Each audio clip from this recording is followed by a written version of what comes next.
SwayamPrabha. Digital India. Educated India.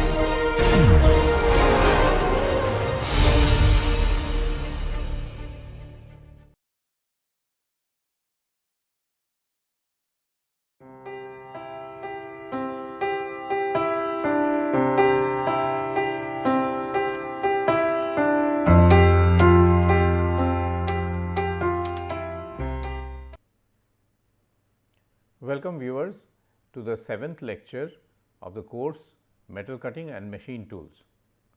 So, up till now what we have done is we have discussed at length the different geometrical aspects of the single point turning tool and also looked at some other cutting tools, and that way tried to find out how the principles of the single point turning tool apply in case of other cutting tools. So, in this respect we have looked at the twist drill, double fluted twist drill. We have also looked at a slab milling cutter with helical teeth. We have further had a look at taps and dies and also what do you call it, the center drill, etc. Some tools of this type we have had a look. Today we are going to start the topic that is chip mechanism of chip formation. How does the chip come out, whether it is continuous or whether it is discontinuous or whether it is segmental, etc. First of all, we should have a thought, how is it important to us? For example, whether the chip is continuous or discontinuous or segmented, whether it has built up edge, etc. What is the point of studying these things? Whenever we come across some detrimental situations, I mean some parameter causing some detrimental effect in any process, if we study it in depth, we will find out what are the parameters affecting it, what are the factors responsible for its manifestation, and then we can ultimately try to remedy the situation by controlling those very factors. So, that is why, for example, built up edge. Okay. Whenever the chip is coming out, at the bottom of the chip surface there is some material sticking to the tool. Is it detrimental? Yes, because it affects the surface finish, it makes the continuous cutting rather unstable, etc. It affects the dimensional accuracy. So, surface finish, dimensional accuracy and steadiness of cutting, all these three are affected by the built up edge formation. So, if we study built up edge formation and try to remedy it by controlling the factors responsible for it, that will be definitely knowledge addition, okay, the constructive knowledge addition. So, that is what we are going to do. So, let us start formally. So, the 7th lecture is on mechanism of chip formation. So, on two sides we have shown two situations, that is first of all looking at the tool, from the top. This is the rake surface, this is the chip coming out and this is the rotating workpiece. Okay. This is the rotating workpiece, it is rotating this way, looking from the top, it is rotating this way, so that a person standing here and looking at the part will be seeing that it is rotating in a clockwise direction. SO stands for the feed motion in millimeters per revolution. So, we write SO is equal to feed, and what is its unit? The millimeters of, in this case, longitudinal motion per revolution, millimeters per revolution of the workpiece. What does it control? It controls the roughness which is formed on the surface. this is the roughness which is formed on the surface. Okay. Successive marks left uncut by the cutting tool. So, this is the chip which is coming out, and we notice that this length is nothing but S0 sin phi. What is phi? Phi is this angle. Phi is called the principal cutting edge angle or the plan approach angle.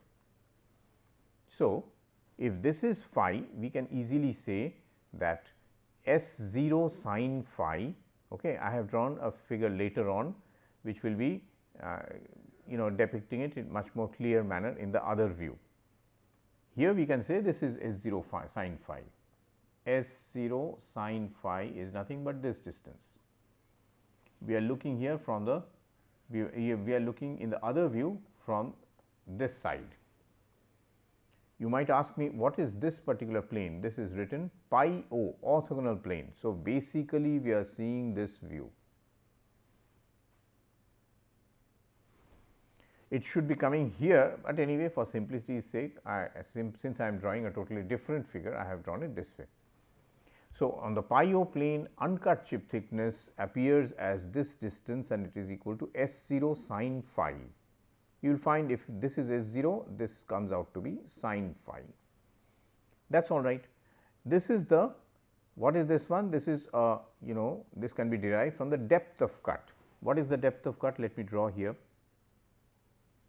This is the depth of cut, and let me write T. So, if this is the depth of cut, the other side of the chip will be T by sin phi.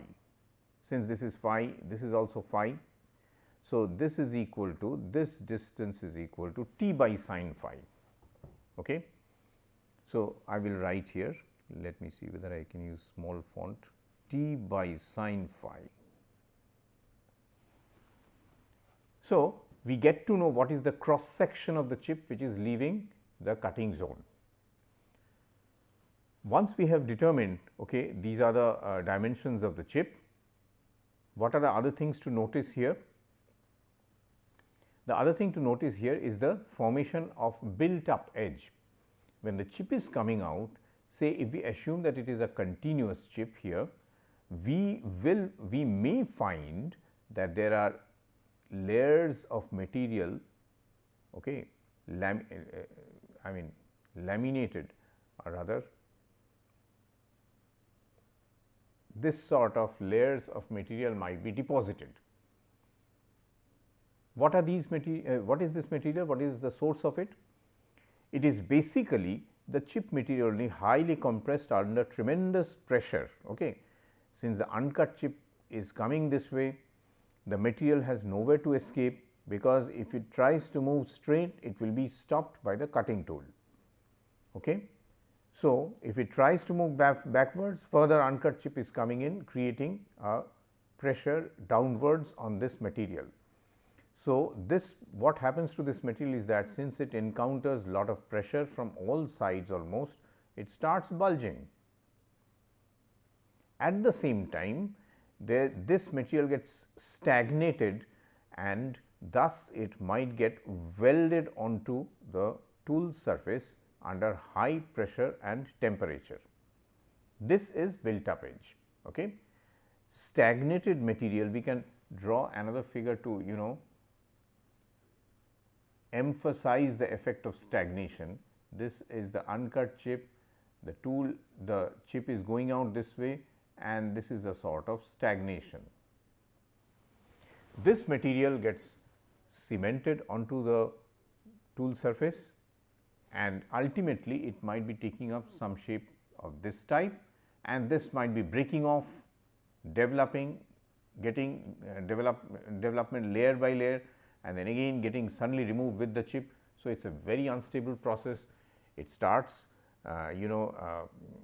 it starts interfering with the final dimension reached by the workpiece. It makes the cutting unsteady, and further it increases the cutting forces, so that more power is expended. Why does it increase the cutting force? Because ultimately you will notice here the effective rake angle which is occurring here, it is negative. Starting from the reference plane, if we move this way, it is positive rake. If we move counterclockwise, it is negative rake. So, you can notice high negative rake is there. High negative rake always creates high forces, high cutting forces it gives rise to. Why? Because since the chip is changing direction, okay, so the higher is this change in direction, more will be the forces applied through Newton's second law. Okay. So, this one is changing not much. So, in negative rake forces are less than forces in in case of positive rake forces are less than that in case of negative rake, high change in direction of movement. So, built up edge will increase the forces due to cutting, and in any case we would not like the built up edge to occur. So, next let us move on to the next slide. What sort of chips are there in general? We have a continuous chip which we have shown previously. We might also get discontinuous chips, and also there is the case of segmental chips. But first of all, what are discontinuous chips? Discontinuous chips can be of two types, regular or irregular shaped. I have drawn a figure in which I have shown some regular shaped discontinuous chips. So, what happens in those cases? Suppose the material is ductile, but it is very hard, okay. Ductile but very hard material in which the forces which are required for rupturing it is high, but once it is reached, this material gets discontinuous. I mean it gets there is a discontinuity between the uncut chip and the material. It removes itself, the connection is lost. So, in discontinuous chips, generally the causes which are controlling it, we can have a look this way: hard, brittle work material, or at least hard ductile work material. Okay. An example of brittle work material will be grey cast iron. Okay. So, whenever we have a material which is not very ductile, even if it is ductile, if it is hard, in that case there is more chance of getting discontinuous chips. If the feed is high and the speed is low, that means conditions which may create situations in which the cutting forces are high. Okay. If forces involved are high, there is more chance of getting discontinuous chips. Why have not we mentioned high depth of cut? Because that will also increase the cutting forces. However, high depth of cut, even if it is taken, it is shared by the whole cutting edge length. If depth of cut is increased, then cutting edge length also increases. Therefore, the share of the forces per cutting edge length remains the same, and therefore, the phenomenon whatever was there previously, that continues to occur. So, we have not stressed much on high depth of cut. Negative rake, as we discussed before, if we have negative rake, forces are going to be high. So, forces are going to be high means there is more chance of formation of discontinuous chips. And last of all, insufficient lubrication and cooling. If we have insufficient lubrication, then forces will be high, because the tool the chip which is getting compressed between the uncut chip and the surface of the tool. So, the material which is getting compressed here, okay. If friction is high at this particular surface, chip tool interface, it will have further difficulty in moving out. It will have further tendency to bulge out because it cannot travel on this rough surface very easily. So, once it bulges out, it has more chance of getting ruptured. So, that helps in the formation of discontinuous chips. Now, how does the deformation occur? Does it occur, just like some kind of metal piece which is getting elongated, that is elongation the reason for deformation? And what do we exactly mean by deformation? Is it elastic deformation or is it plastic deformation, the material which is coming out? The material which is coming out is generally, first of all, it undergoes elastic deformation definitely, but mainly the high plastic deformation which it suffers, it ultimately causes the formation of the chip. For that, there is one analogy called Pispanen's card analogy, which gives us an idea how this particular chip formation through plastic deformation takes place. First of all, for that we will define, let this uncut chip thickness, which we had found to be equal to S0 sin phi. Okay. I will just draw the figure in order to remind you.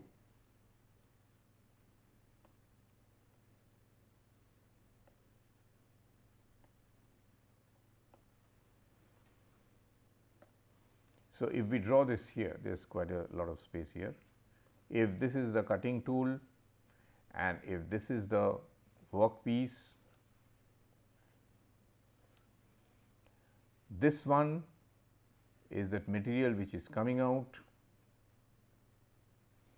and this is the uncut chip thickness, A1, let us call it. So, A1 we have written as S0 sin phi, this is S0.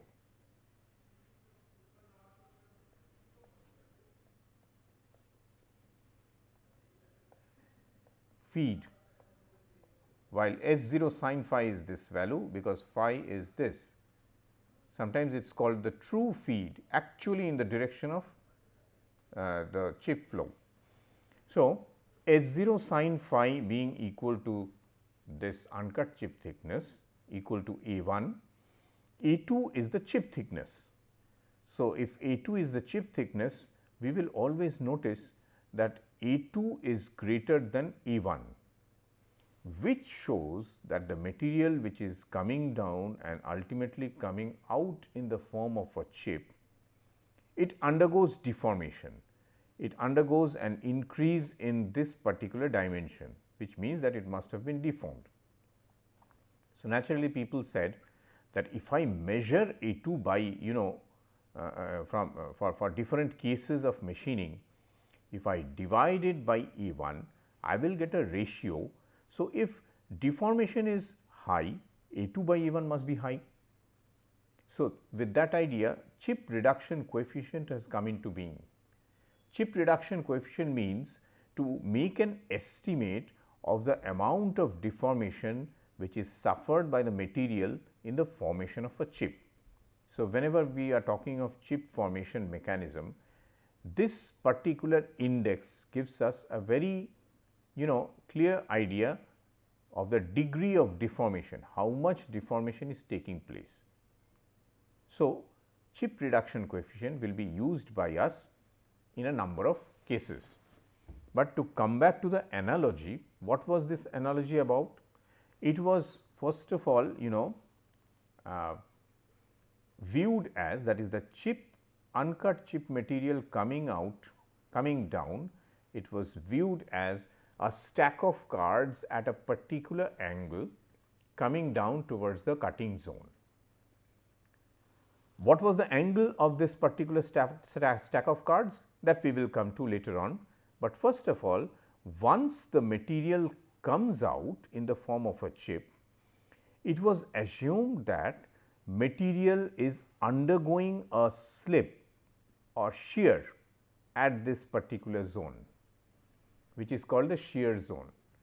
So, it is not that the material is coming straight down and streamlines of the material are coming out, no.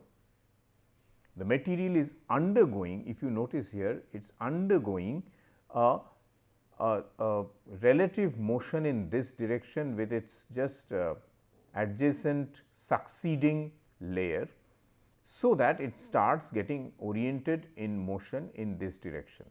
So, a shear is assumed here.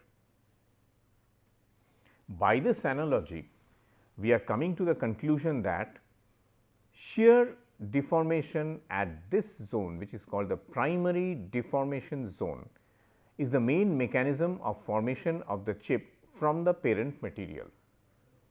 So, once we come to the conclusion, this conclusion, we will assume that the complete deformation of the material is occurring in this particular primary deformation zone.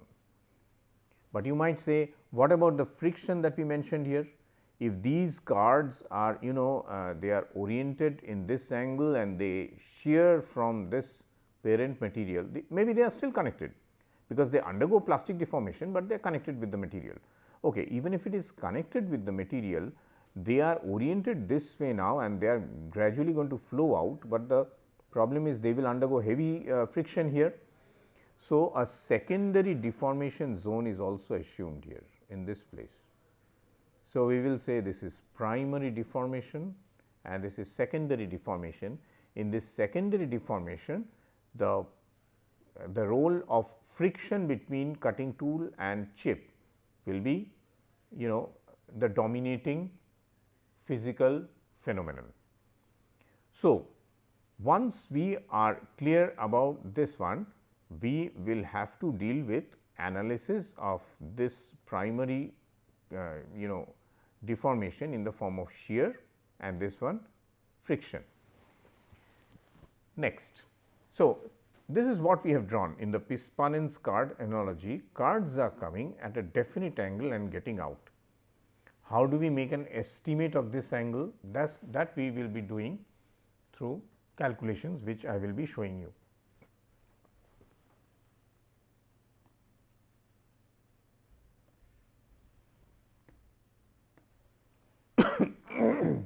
This is what we discussed just now, that is,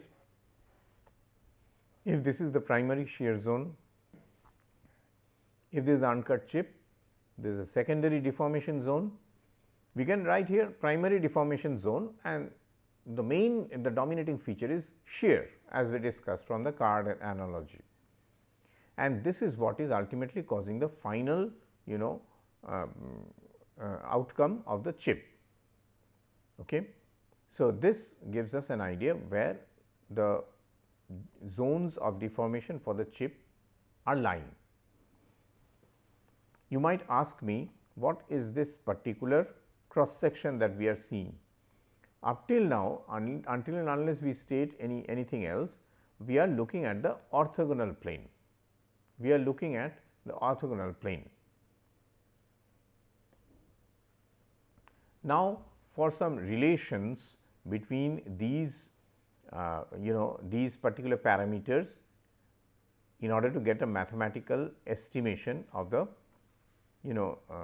angle which we said is the angle at which the deformation of shear deformation is occurring, the primary shear zone.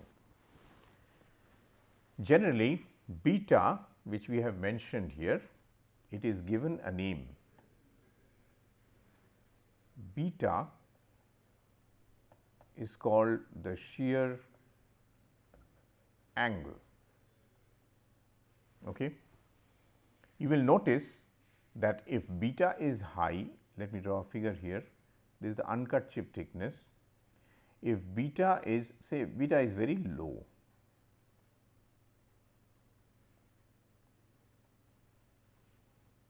and this is beta is very high, obviously it points to the fact that the chip thickness will be higher if beta is low. Okay.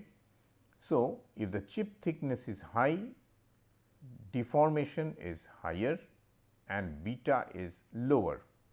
So, the value beta can also give us an estimation of the machining performance. That means, how much energy are we expending to get how much deformation. Is deformation in the chip good or bad? The answer is, if you can get the work done with less deformation, it is always good. So, let us have some geometrical relations between these terms. First of all, we notice that this length, let me just create some. If we notice here, A1 by sine beta is equal to A2 by sine 90 degree minus beta plus gamma O, gamma 0. What is gamma 0? So, first of all, let me write here, this is pi O plane, orthogonal plane. So, the angle, rake angle which has been shown here is the orthogonal rake. Okay.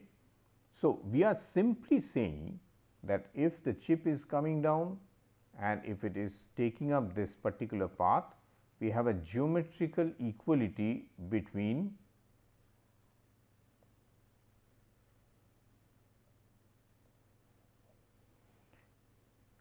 these two geometries as the equality of this line. This line is being shared by the downcoming uncut chip and the outgoing what do you call it, chip. This length can be related. This must be equal to A1, if this is A1 by sine of beta. Okay. E1 why? Because this being A1 and this being beta, E1 by sine beta is equal to this distance, the hypotenuse. Okay. So, this hypotenuse on this side, it is equal to, once again, if you take say this angle, it is how much is this angle? This must be equal to 90 degree minus, sorry, this one I draw, and therefore, this one is 90 degree minus beta plus gamma. Okay. So, once again, this distance, okay, let us call it say x. X is equal to, on this figure,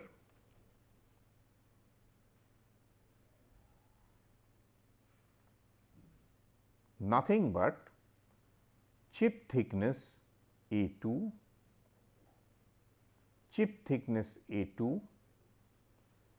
divided by sine of this angle. So, this is equal to 90 degree minus beta plus gamma O. Okay. Oh, sorry, just a moment. I have made one or two errors here. Yeah, gamma is already there. So, this distance is the chip thickness A2. This is gamma O and this is 90 minus beta. So, we are talking about this angle.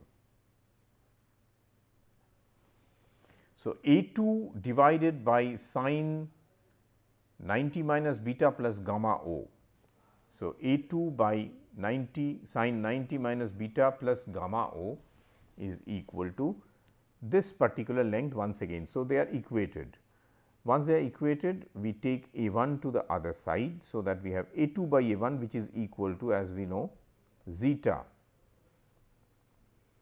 okay, or rather this is not written this way, it is given this sort of a sign, C equal to zeta, and on this side we convert sine to cos, and therefore, we have cos beta minus gamma O, which means that tan beta can be defined as, this is cos beta cos gamma O plus sin beta sin gamma O. So, if you divide it by sin beta, you will get all these things. How do we get it? Let us quickly have a look. Cos beta, sorry, cos beta cos gamma O plus sine beta sine gamma O, and that is divided by sine beta, and that is equal to zeta.